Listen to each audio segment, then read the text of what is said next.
Desapareció el líder religioso que prometió la llegada de Cristo a feligreses en Atlántico. El líder religioso hizo que los creyentes en Sabana Larga vendieran todas sus pertenencias y quedaran en la quiebra, dice el titular de un periódico. Una gran desilusión e incertidumbre embarga a los feligreses de la iglesia cristiana de Berea en Sabana Larga, Atlántico. Tras la desaparición de su líder religioso, que no les ha dado la cara desde el pasado 28 de enero, esto sucedió en el 2021 por si acaso, 28 de enero 2021. El líder religioso Gabriel Alberto Ferrer no responde los llamados ni se ha comunicado con los creyentes a los cuales les prometió que Jesús descendería del cielo el pasado 28 de enero y se los llevaría como una especie como de abducción, ¿no? Sin embargo, la venida de Cristo no se dio y los creyentes no han tenido contactos con el líder religioso, que se comunicaba con ellos a través de videos en las redes sociales y con quien algunos nunca tuvieron contacto real. Pero el sentimiento de zozobra es aún más grande, pues el líder les pidió a sus creyentes que se despojen de todas sus propiedades materiales, oigan eso, pues según él, esta sería la única condición para poder ser llevados por Jesús. Todos los creyentes vendieron sus casas, muebles, ropa, electrodomésticos, accesorios, joyas y todo tipo de bienes materiales para acceder a la petición del líder y poder ascender al cielo como les había prometido. Lo más complejo de todo para estos habitantes de Sabana Larga es que el dinero producto de las ventas se lo transfirieron al líder religioso que ahora está desaparecido. Así que las esperanzas de una posible devolución se desvanecieron ante el silencio del líder religioso. A pesar del fuerte choque emocional que viven los feligreses engañados, ya algunos se han acercado a la Fiscalía General de la Nación para presentar la respectiva denuncia y esperar que el líder responda por los daños causados, especialmente por los económicos, pues muchos de ellos ahora no tienen un hogar ni ropa con qué vestirse. ¿Qué tal? ¿Qué les parece, mis hermanos? La segunda venida de Jesús, lastimosamente, se ha transformado para algunos en un negocio. Personas inescrupulosas están lucrando con la segunda venida de Cristo. Pero, ¿cómo podemos nosotros evitar este tipo de engaños y saber realmente cómo va a ser la segunda venida del Señor? La respuesta está en la palabra de Dios. Abramos la palabra del Señor en Marcos, el Evangelio de Marcos, capítulo 13. El Evangelio de Marcos, capítulo 13. A ver, levanten la Biblia, los que han traído la Biblia física, por favor. La Biblia física. Levanten altito, lo más altito, eso. No tenga vergüenza, mi hermano, levanten la Biblia física, porque ahora ya no es tan común ver un poco las Biblias físicas. A mí mismo ya me dicen, pastor, usted creo que está chapado a la antigua, dice. Ya le vemos con esa barba blanca, ya ha de ser viejito usted, aunque se deje el pelo largo y todo, pero usted debe actualizarse, pastor. Ahora vea, en un teléfono yo tengo 30 citas, 30 versiones de la Biblia, dice. Tengo el comentario bíblico, el diccionario bíblico, todo, dice. Todo. Ya ni siquiera tengo que digitar, ya le hablo nomás. Ya le hablo, léeme tal parte de la Biblia, le dice. Y paz, le lees, le escucho ahí. Estoy oyendo mientras estoy en el carro. Y usted ahí con ese libro grueso, pesado ahí. Mis hermanos, lastimosamente, ciertamente la tecnología pues pueden ayudar mucho, pero sirven para cosas buenas, pero también para cosas malas, ¿o no? ¿O no? Siendo sinceros. No, pastor, yo solo escucho canciones de Dios en el celular. Yo solo leo la Biblia en el celular. Nunca me llega ningún chisme, pastor. No, yo cuando me llega un chisme, ¡pah!, le borro. Enseguidita, porque se vaya a contaminar mi teléfono.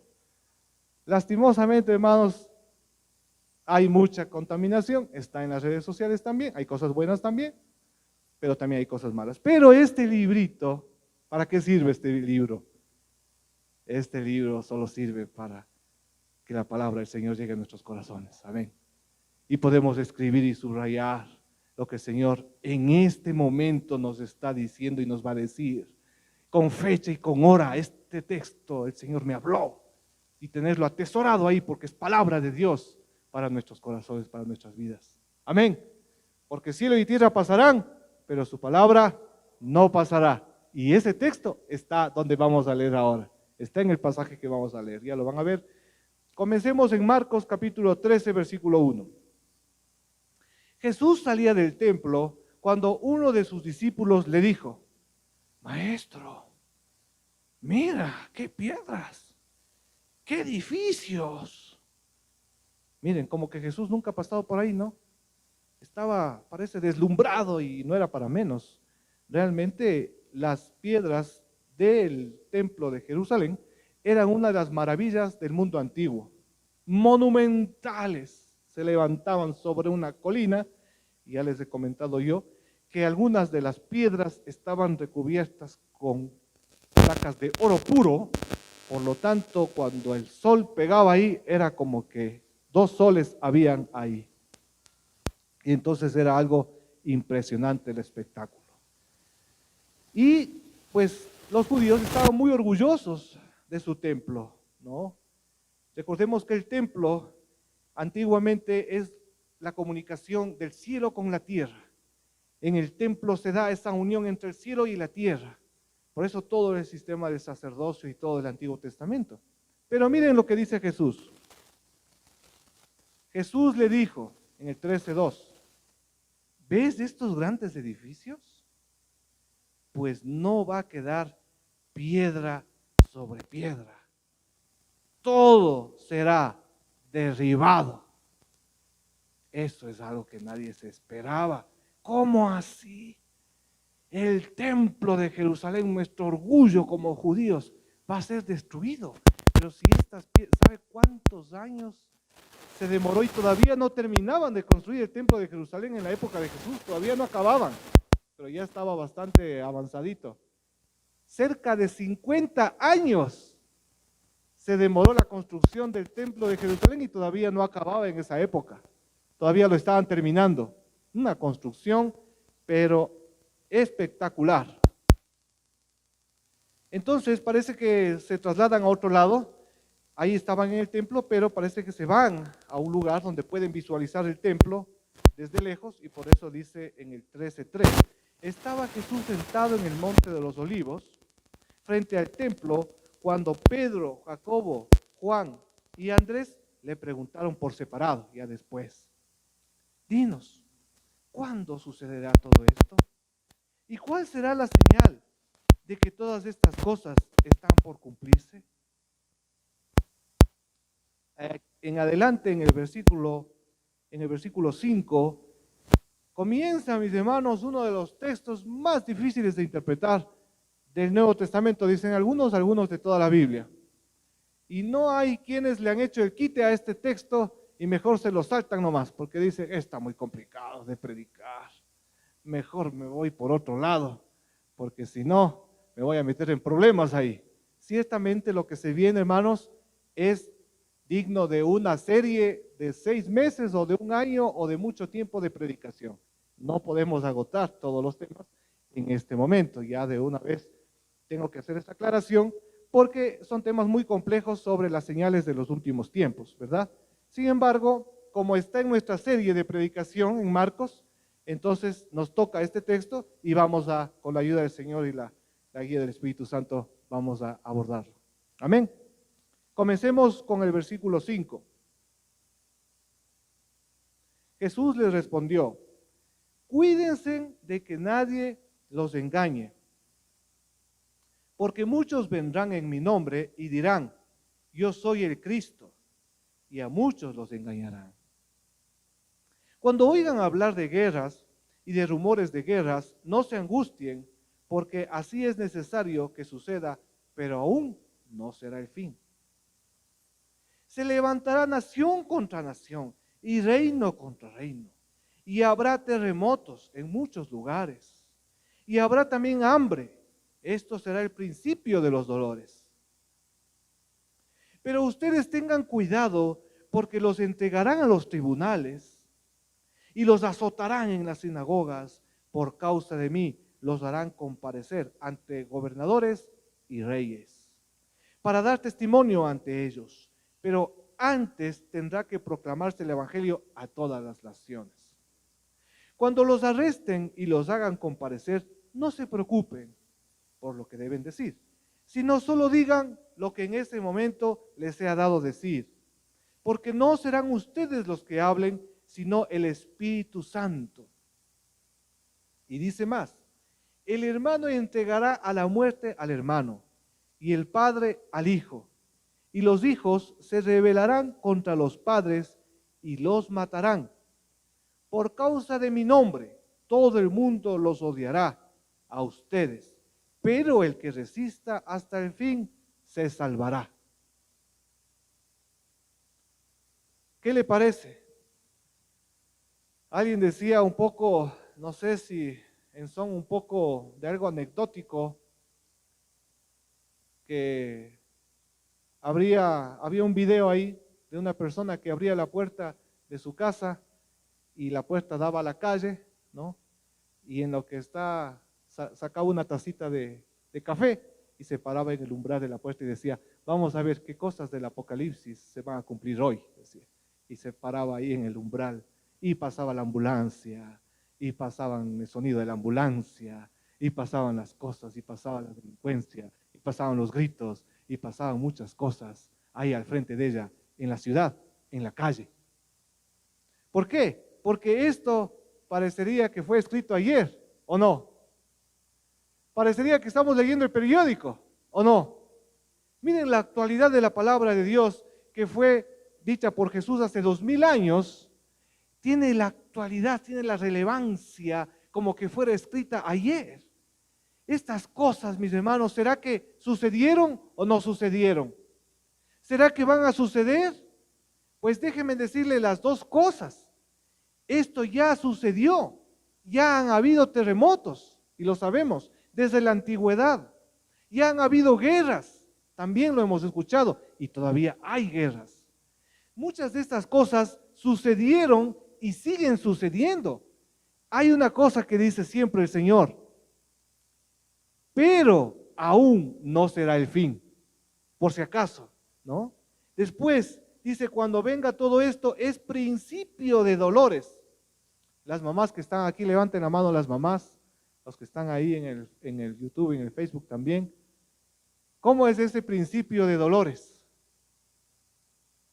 Nosotros, los que somos casados y hemos pasado por eso, en el sentido de que hemos acompañado, digamos, y no sabemos qué hacer, ¿no?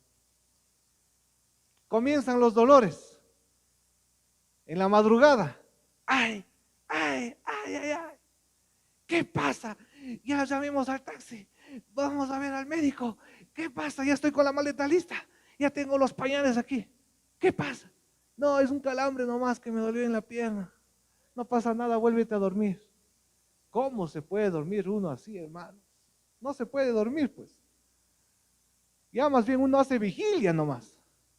Y se pone a pedirle al Señor que ya, pues, porque ¿qué le dicen? Está en días, dice.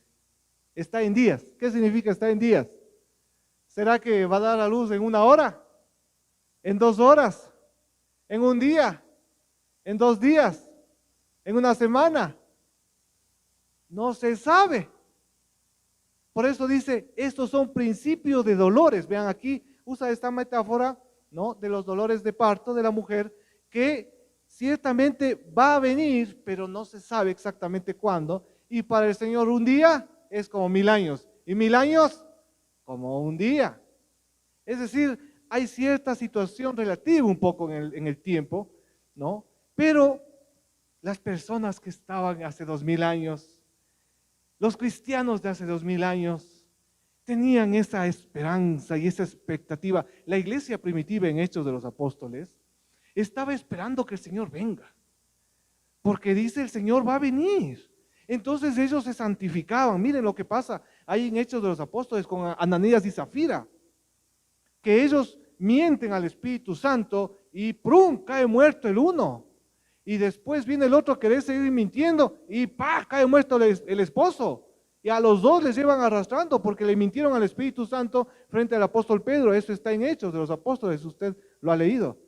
¿Qué pasaría si hoy en día, por una mentira del Espíritu Santo, en las iglesias se comienzan a morir las personas? No habríamos nadie aquí, no habríamos, digo, vean. Estaría aquí de pronto 1 o 2 personas. Y así no solo aquí en esta iglesia, en las iglesias del mundo.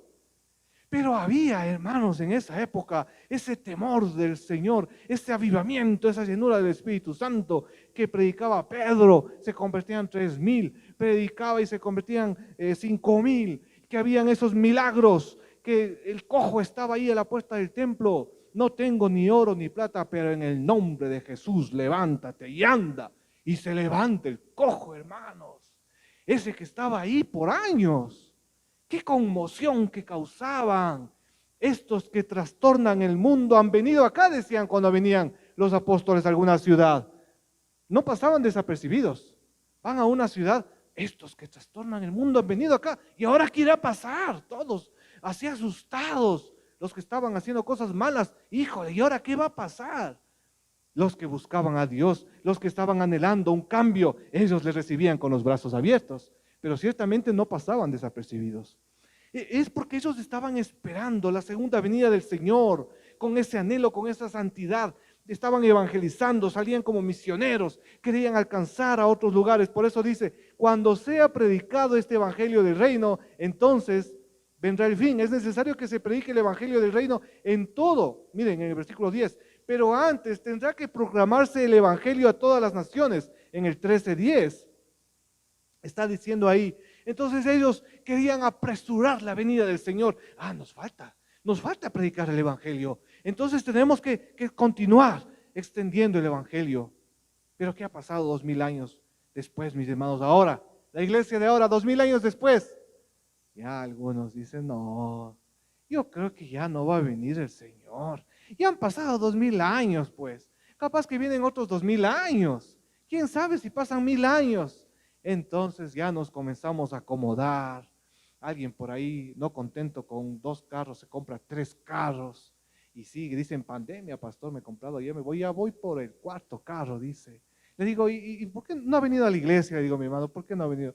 Dice, porque estoy ocupado y hay que aprovechar. Ahora están vendiendo los carros baratos, pastor, en la pandemia. Y nos hemos acomodado un poco en la situación de la espera. Como iglesia en general, a nivel global, ya no se predica la segunda venida de Cristo. Pero nosotros predicamos todo el consejo de Dios, amén. Y esto está escrito y tenemos que predicarlo.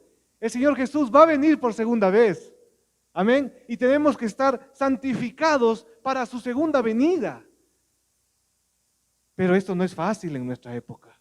En nuestra época de acumular grandes cantidades de dinero de muchas personas muy poderosas. Miren, el templo de Jerusalén era un símbolo de poder religioso de esa época, pero eso iba a ser destruido.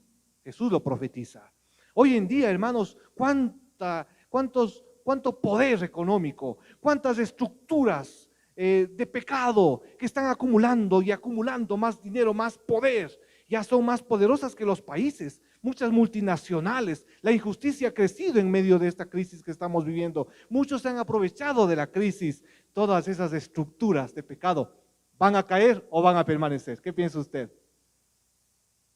Cielo y tierra pasarán, pero mi palabra no pasará. Todo que vemos, por más grande que sea, estos sistemas grandes de pecado, de acumulación de dinero poderosos, van a ser destruidos. Esta estructura religiosa del templo de Jerusalén fue destruida, el templo, y era un lugar de corrupción, porque fue construido por Herodes el Grande a través de mucha corrupción.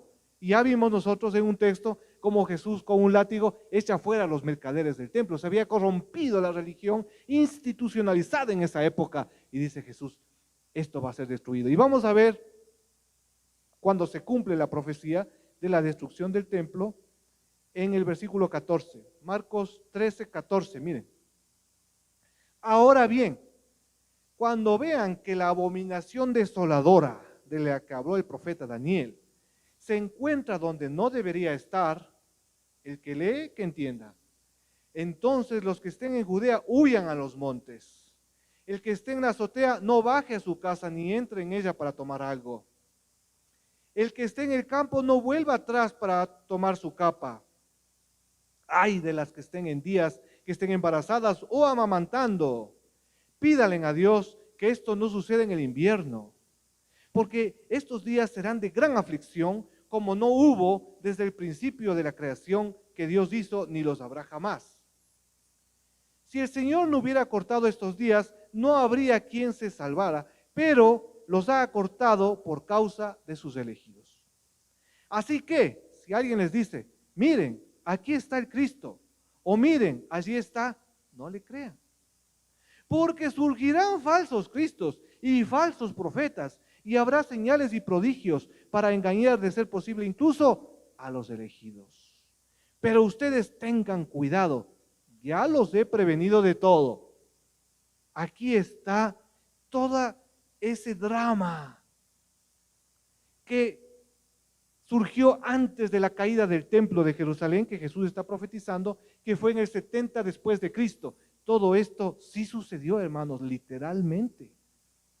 Literalmente, porque antes de la caída del templo, de la destrucción del templo, ese templo magnífico y grande, vino la caída de toda la ciudad de Jerusalén. Pero, ¿cómo fue ese proceso? Fue un proceso de asedio, como que nos encerraran aquí, ¿no? Y hubieran un ejército alrededor de aquí de la iglesia, y entonces están bloqueadas las puertas y nadie puede salir de aquí. Y la gente de Jerusalén, asustada, hizo lo que hacen muchas personas: van a las grandes ciudades, van a Jerusalén. En vez de irse a las montañas, que Jesús ya lo dijo, vayan a las montañas cuando esto pase.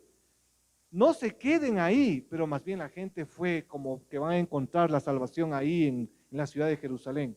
Igual nuestras ciudades ahora están abarrotadas de muchas personas que salen del campo y que vienen y que migran de otros países.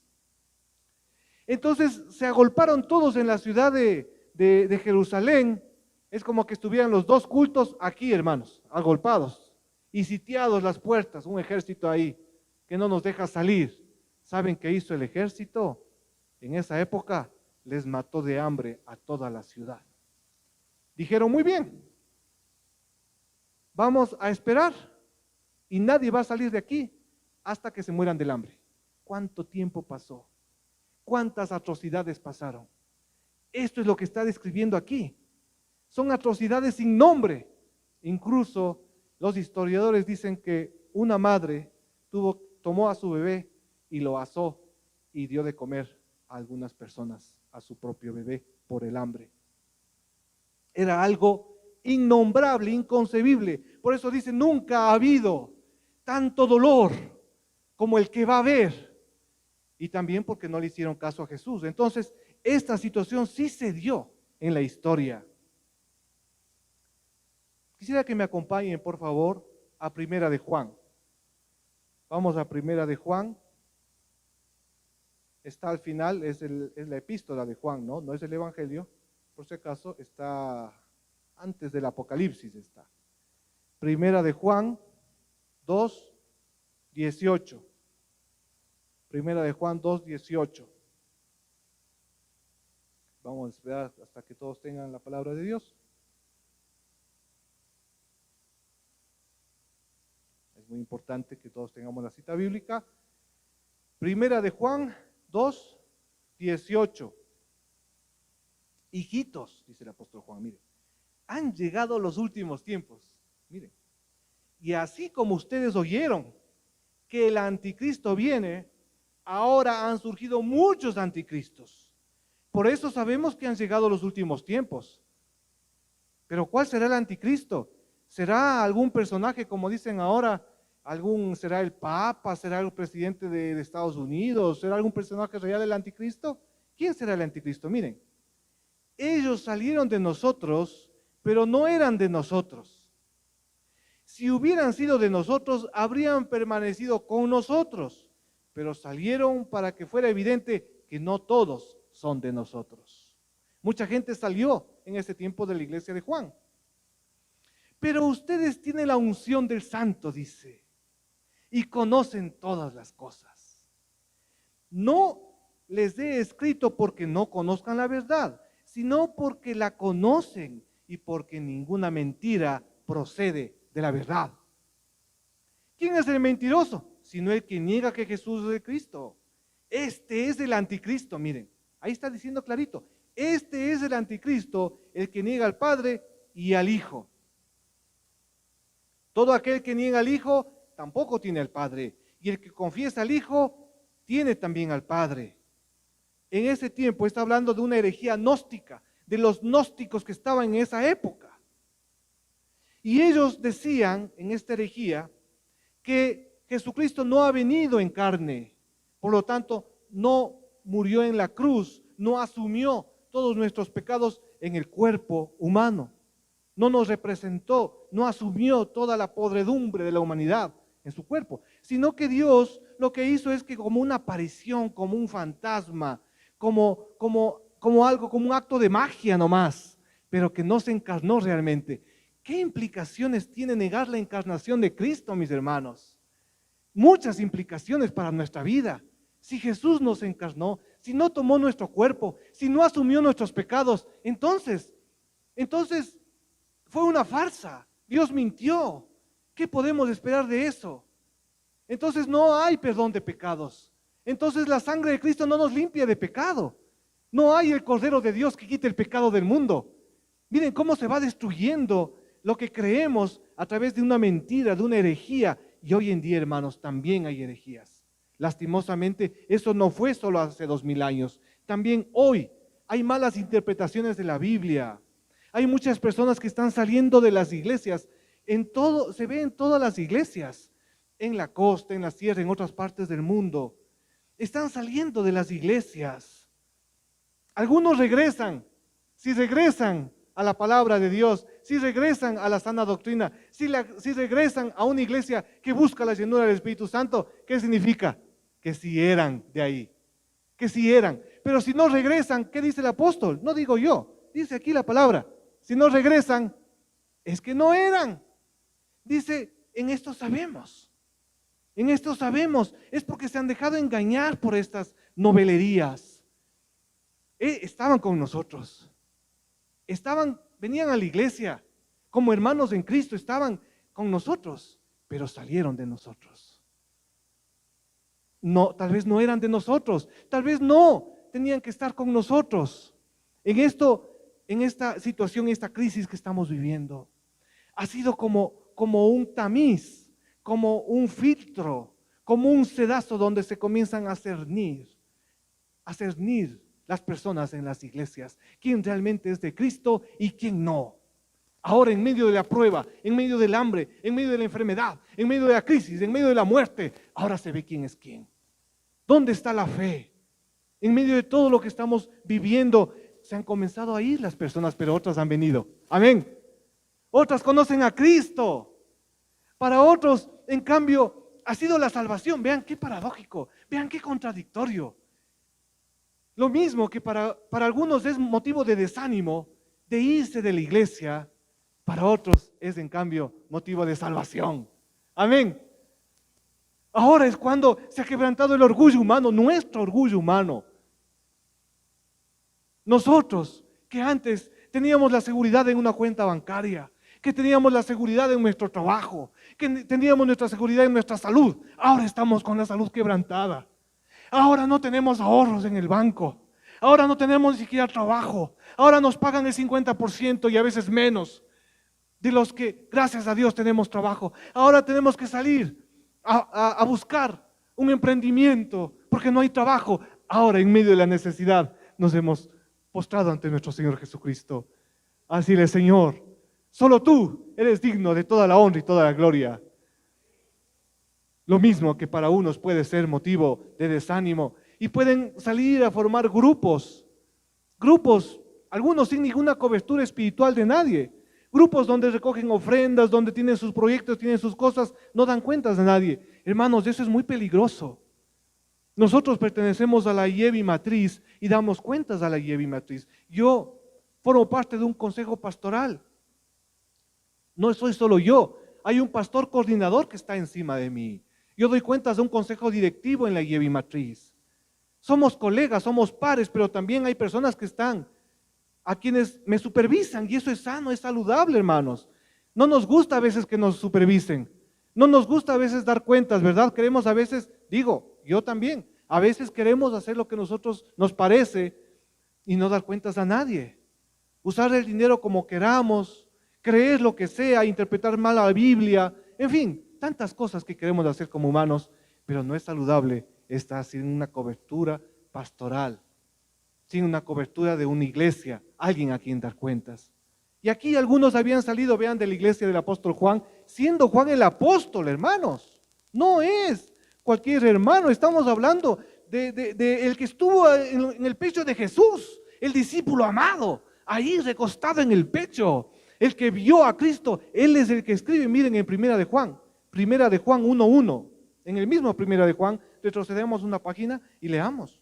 Primera de Juan 1:1, lo que era desde el principio, lo que hemos oído, lo que hemos visto con nuestros ojos, lo que hemos contemplado y palpado en nuestras manos, referente a la palabra de vida, la vida que se ha manifestado y que nosotros hemos visto, de la que damos testimonio, es la que nosotros les anunciamos a ustedes, la vida eterna, la cual estaba con el Padre y se nos ha manifestado. Así que lo que hemos visto y oído es lo que les anunciamos a ustedes, para que también ustedes tengan comunión con nosotros, porque nuestra comunión es con el Padre y con su Hijo Jesucristo.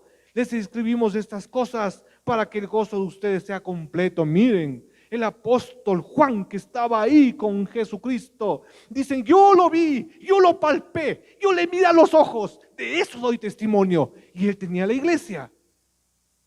Pero aún en la iglesia del apóstol Juan comenzaron a irse las personas, comenzaron a irse a otros grupos, siguiendo a estos supuestos apóstoles, a estos otros pastores que estaban enseñando cosas que no estaban en la palabra de Dios, que no se sujetaban a nadie, que eran como superapóstoles en esa época, les decían. También había superapóstoles en esa época. Ya algunos que les salían alitas, ya no les decían apóstoles, sino ya les decían querubines, les decían serafines, y algunos decían: yo soy el asistente de Dios. ¡Qué soberbia! Así es como pasa a veces con nuestro pecado, hermanos. Cuando nos alejamos de Dios, salimos con cosas totalmente ridículas y absurdas a veces. Porque el Señor es el que nos guía. Él es nuestra brújula. Él es el que nos mantiene en el camino. Si fuera por nosotros, mis hermanos, no estaríamos aquí, ninguno de nosotros, porque somos pecadores. Pero bendito sea el Señor Jesucristo. Bendita sea su palabra, que nos mantiene en el camino. Pero tenemos que estar sujetos a autoridades que el Señor ha puesto, autoridades humanas, que aunque somos pecadores y aunque nos equivocamos, pero nosotros también tenemos que dar cuentas a Dios. Por eso, hermanos, es algo bastante serio esto. Los grupos y las iglesias deben crecer a través de la evangelización de personas que no conocen a Jesús, hermanos. Los grupos no deben crecer por sacar miembros de otras iglesias. Eso es división, hermanos. Eso es pecado. La Biblia lo dice, no lo digo yo. No lo digo yo. Personas confundidas. Personas confundidas, pastor, ¿qué es esto? Me dicen. Me están diciendo que vaya acá, me están diciendo que vaya acá, pero ¿de qué están hablando? ¿De qué estamos hablando? Mis hermanos queridos, hay tanta gente que se muere sin Cristo afuera. Hay tanta gente que no tiene que comer afuera. Hay tanto por hacer. Y algunas personas dividiendo iglesias, llevándose personas de una iglesia a otra, de iglesia en iglesia, de grupo en grupo. Mis hermanos, no está bien. No está bien. Tenemos que juntos sumar esfuerzos. ¿Para qué? Para que el reino de Dios avance. Amén. Hermanos queridos, no estoy enojado por si acaso. Les digo con amor. El apóstol Juan les dice, hijitos. Miren, es muy amoroso el apóstol Juan, pero sí les canta las verdades también, hermanos. Sí les dice las verdades. Estos son anticristos, híjole, son palabras gruesas. Anticristos.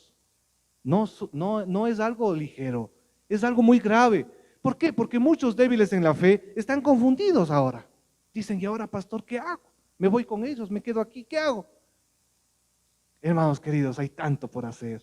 La iglesia en ese tiempo estaba esperando la segunda venida de Cristo, y entonces por eso ellos estaban evangelizando, estaban dando de comer a los pobres, estaban haciendo milagros. No tenían tiempo para divisiones, no tenían tiempo, sino aquí estos que están con esta herejía, pero los demás estaban ahí buscando el reino de Dios, estaban empujando el reino de Dios. Amén. Y así tenemos que estar nosotros ocupados, porque ya son los últimos tiempos, hermanos. Ya estamos en los últimos tiempos y ya no hay tiempo para detenernos en cosas secundarias, sino más bien todos sumar esfuerzos para que el reino de Dios avance. Amén. Sigamos en Marcos, hermanos queridos, en Marcos 13, 24. Marcos 13, 24. Miren, en aquellos días, después de esa gran aflicción, sucederá que el sol se oscurecerá y la luna dejará de brillar. Miren, las estrellas caerán del cielo y los poderes celestiales se estremecerán. Esto es palabras mayores. Entonces verán al Hijo del Hombre venir en las nubes con gran poder y gloria. Todo ojo le verá al Señor Jesucristo. Amén.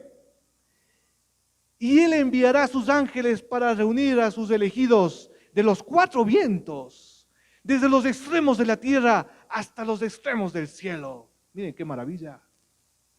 De la higuera deben aprender esta parábola. Cuando sus ramas se ponen tiernas y le brotan las hojas, ustedes saben que el verano ya está cerca. De la misma manera, cuando ustedes vean que todo esto sucede, sepan que la hora ya está cerca y que está a la puerta. De cierto les digo que todo esto sucederá antes de que pase esta generación. Y aquí viene un texto que ya lo hemos leído y que ya lo memorizamos. El cielo y la tierra pasarán, pero mis palabras no pasarán. Ahí está la firma de Dios. Ahí está la firma de Jesús. Yo lo firmo, dicen. Aquí yo les firmo esto. Es rúbrica de Jesús. Palabra de Dios. Esto sí se va a cumplir. Es algo cataclísmico, de proporciones épicas. Desde el Antiguo Testamento, el día de Jehová, el día del Señor se acerca. Y en el Antiguo Testamento ya estaban esperando el día de Jehová grande y terrible. Y ese es el día de Jehová que está aquí relatando con esas imágenes apocalípticas, como un Armagedón, algo de grandes proporciones cósmicas, porque es el Dios que creó el universo. Es Jesucristo, el Rey de Reyes y el Señor de Señores, el que va a venir, hermanos. Él va a venir con gran poder y gran gloria, al que le traspasaron, pero ahora va a venir en las nubes, con las cicatrices en sus muñecas de los clavos, con el costado, un hueco en el costado, con los pies atravesados por los clavos. Esas cicatrices no se han borrado del Señor Jesús, mis hermanos. No se han borrado, ni se borrarán nunca. Es el mismo Cristo que murió por nosotros. El mismo Cristo va a venir con gran poder y gran gloria. Amén. Aplaudan al Señor Jesucristo, pues, mis hermanos.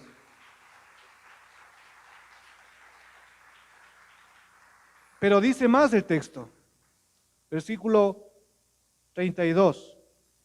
En cuanto al día y a la hora, nadie lo sabe, ni siquiera los ángeles en el cielo, ni el Hijo, solo el Padre lo sabe, está clarito. Pero ustedes presten atención y manténganse atentos, porque no saben cuándo llegará el momento. Es como cuando alguien deja su casa y se va lejos, y delega autoridad a sus siervos, y deja a cada uno una tarea, y ordena al portero mantenerse despierto. Así que ustedes deben mantenerse despiertos, porque no saben cuándo vendrá el Señor de la casa, si al caer la tarde, o a la medianoche, o cuando cante el gallo, o al amanecer. No sea que venga cuando menos lo esperen y los encuentre dormidos. Esto que les digo a ustedes, se los digo a todos, manténganse despiertos. Amén. Y aquí viene la idea principal de este mensaje, que si usted quiere anotarla, lo puede anotar. Es muy sencilla, muy fácil de memorizar, pero la memoria es frágil, por eso es bueno anotarlo. Vivamos siempre alerta, porque de que Cristo viene, viene, pero no sabemos cuándo. Nuevamente, vivamos siempre alerta, porque de que Cristo viene, viene, pero no sabemos cuándo. Hermanos, tantos libros que muchos se han hecho millonarios cuando dicen, aquí en este libro encontrará el día y la hora cuando Jesús va a venir. Y han vendido muchos libros, muchos videos. Comienzan a contar las semanas de Daniel, 70 semanas, aquí hay un código en hebreo. Es que ustedes no han estudiado hebreo, dicen algunos, pero nosotros sí. Y aquí determinamos la numerología hebrea, que es un código que está encriptado aquí en el texto, pero nosotros sí encontramos y ya sabemos cuándo va a venir el Señor. Y así es como algunos han ido a la montaña, hermanos, a esperar que venga el Señor. Se han ido con provisiones por si acaso, pero las provisiones les alcanzaron para un mes nomás. Y ya después de un mes, ya como el perro arrepentido, como dice el dicho, regresaron otra vez a la ciudad, porque ya no tenían que comer y nada, que el Señor no venía. ¿Por qué se fueron a la montaña? Para no contaminarse con el pecado, dice. No, porque nosotros queremos mantenernos santos hasta la venida del Señor. Entonces estamos esperando que el Señor venga. No hay nada más falso que ese tipo de cálculos, porque no son bíblicos. El Señor Jesús está diciendo, vean la humildad y la sencillez del Señor Jesús. Ni siquiera yo sé, dice. Ni los ángeles saben. Solo el Padre sabe. Nadie más sabe. Esa es la humildad y la sencillez de Cristo. Él dice, yo no lo sé. Entonces, ¿cómo podemos pretender que alguien lo sepa? El Señor Jesús, con lo sagrado, con lo santo, lleno del Espíritu Santo, el Señor Jesús no se aisló como muchas personas se aislaron para esperar su segunda venida y para no contaminarse con el pecado. El Señor Jesús más bien se encarnó. El Señor Jesús más bien compartió con las prostitutas, con los pecadores. El Señor Jesús comió con ellos. El Señor Jesús estaba con los niños, estaba con los más vulnerables de la sociedad judía de esa época, y por eso le crucificaron y por eso le mataron. Pagó un alto precio porque le consideraban uno más del pueblo, uno más de la chusma, uno más del populacho. El Señor Jesús fue a brillar donde estaba la oscuridad, y nosotros tenemos que hacer lo mismo, mis hermanos queridos. Tenemos que ir donde está la necesidad, donde está el pobre, donde está el hambriento, donde está el pecador. Nosotros también somos pecadores. Tenemos que estar en las calles. Obviamente no vamos a dejarnos llevar por el pecado, porque dice, no seamos vencidos por el mal, sino venzamos con el bien el mal. ¿Y cómo lo podemos hacer? Con el poder del Espíritu Santo. En el nombre de Jesucristo, esperando la segunda venida del Señor. Pongamos de pie, mis hermanos queridos, y entonemos esta alabanza que, con el apoyo de mis hermanos queridos, los chicos que están proyectando la letra, es una canción nueva, por eso la estamos aprendiendo, pero es una canción preciosa, ungida por el Señor realmente. ¿Qué dice la letra de la canción que vamos a cantar ahora? Sentado en su trono lleno de luz. Sus ojos en llamas, imagínense los ojos de Cristo en llamas. Vienen por mí, digno y santo León de Judá. ¿Quién es? quien era y quien ha de venir. Él viene. Él viene, mis hermanos. El Señor viene pronto y viene por una iglesia santa. Tenemos que estar preparados para su segunda venida en santidad, en humildad, en humillación. Que nos encuentre postrados, que nos encuentre sirviendo, que no nos encuentre dormidos, que nos encuentre vigilando, haciendo su obra, expandiendo el Evangelio, no permitiendo ninguna división, rechazando toda división, rechazando todo chisme, toda murmuración. No hay tiempo para eso. Rechazando todo pecado que daña a la iglesia. No hay tiempo para eso. Rechazando el hablar mal de los hermanos, el hablar mal de los pastores, el hablar mal del prójimo. No hay tiempo para eso. El poco tiempo que tenemos es para pedirle al Señor que nos santifique. El poco tiempo que tenemos es para que el Evangelio del Reino sea anunciado en todas las naciones. Todavía hay personas que no conocen a Jesús. El poco tiempo que tenemos es para salir a dar de comer a los pobres, porque a eso nos mandó el Señor. Eso hizo el Señor, sentado en su trono lleno de luz, deseado de las naciones. Vamos a adorar al deseado de las naciones, Yeshua, el nombre de Jesús, el nombre hebreo de Jesús, Yeshua el Santo. Él viene. Cielo nuevo y tierra nueva están por venir. Esto pasará y va a haber una nueva creación, una creación nueva, totalmente nueva. Él viene. Hosana, digamos al Señor. ¿Qué significa Hosana? Sálvanos, Señor, sálvanos. Maranata, ¿qué significa Maranata? En griego significa ven, Señor Jesús. Ven, Maranata, ven, Señor Jesús. Eso decía la iglesia del primer siglo. Repetían Maranata, Maranata. Ven, Señor Jesús, ven pronto. Porque ellos sabían que solo eran peregrinos en esta tierra, que su ciudadanía estaba en los cielos, que pertenecían a otro mundo, que pertenecían a otro cielo, a otra tierra. Esa es nuestra ciudadanía, hermanos. No pertenecemos a esta tierra. Somos peregrinos, aquí estamos de paso nomás. No nos acomodemos aquí. No hagamos tesoros en la tierra, porque nada nos llevaremos. Hagamos tesoros en el cielo, dando de comer a los pobres. Allí no hay ladrones. Nadie se robará ese tesoro en los cielos. Cristo ven aquí. Cristo ven aquí. Hosana, viene el Rey. Viene el Rey. Postrémonos delante del Señor, mis hermanos, en humildad, pidiéndole perdón, porque no le hemos estado esperando.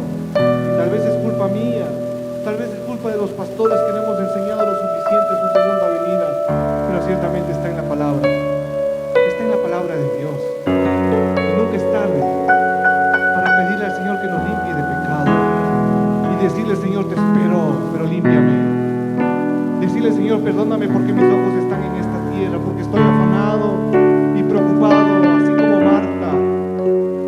Marta, ocupada y preocupada estás con tantos quehaceres, pero solo una cosa es necesaria, y María ha escogido la mejor parte, la cual no se la quitarán: estar a los pies de su Maestro, escuchando su voz, obedeciendo su palabra. Postrémonos y arrepintámonos, mis hermanos queridos, porque ciertamente tenemos que estar preparados para la segunda venida de Cristo.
despiertos, porque no saben cuándo vendrá el Señor de la casa, si al caer la tarde o a la medianoche, o cuando cante el gallo o al amanecer. No sea que venga cuando menos lo esperen y los encuentre dormidos.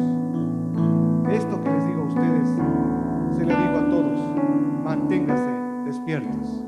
Que Dios les bendiga.